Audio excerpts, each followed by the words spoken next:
ಸಾಧ್ಯ. ಒಂದು ಗೇಮ್ ಆಡುವ, 5 ಲೈಸ್ ವಿನ್ ಪ್ರೈಸ್ ಅಂತ ಒಂದು ಗೇಮ್. ಓಕೆ ಓಕೆ, ಎಂತ ರೂಲ್ಸ್? Rules simple. ನಾನು ನಿನಗೆ 5 ಪ್ರಶ್ನೆ ಕೇಳ್ತೇನೆ. 5 ಪ್ರಶ್ನೆಗೂ ನೀನು ಸುಳ್ಳು ಮಾತ್ರ ಉತ್ತರ ಕೊಡಬೇಕು. ಸುಳ್ಳು ಹೇಳಿದರೆ ನಾನು ನಿನಗೆ 100 ರುಪೀಸ್ ಕೊಡ್ತೇನೆ. ಎಲ್ಲಿಯಾದರೂ ನೀನು ಸತ್ಯ ಹೇಳಿದರೆ ನೀನು ನನಗೆ 100 ರುಪೀಸ್ ಕೊಡಬೇಕು. ಅಷ್ಟೇ, ನಾನು ರೆಡಿ.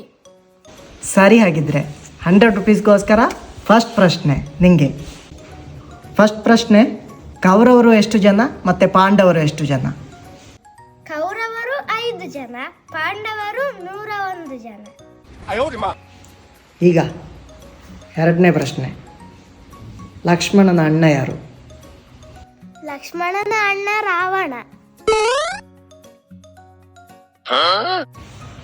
ನಾವು ಈಗ ಯಾವ ಯುಗದಲ್ಲಿದ್ದೇವೆ? ನಾವು ಸತ್ಯಯುಗದಲ್ಲಿದ್ದೇವೆ. ಸರಿ, ಈಗ ಮೂರನೇ ಪ್ರಶ್ನೆ. ಮೂರನೇ ಪ್ರಶ್ನೆ ಅಲ್ಲ, 4ನೇ ಪ್ರಶ್ನೆ. ಸೋತಾಯ್ತು.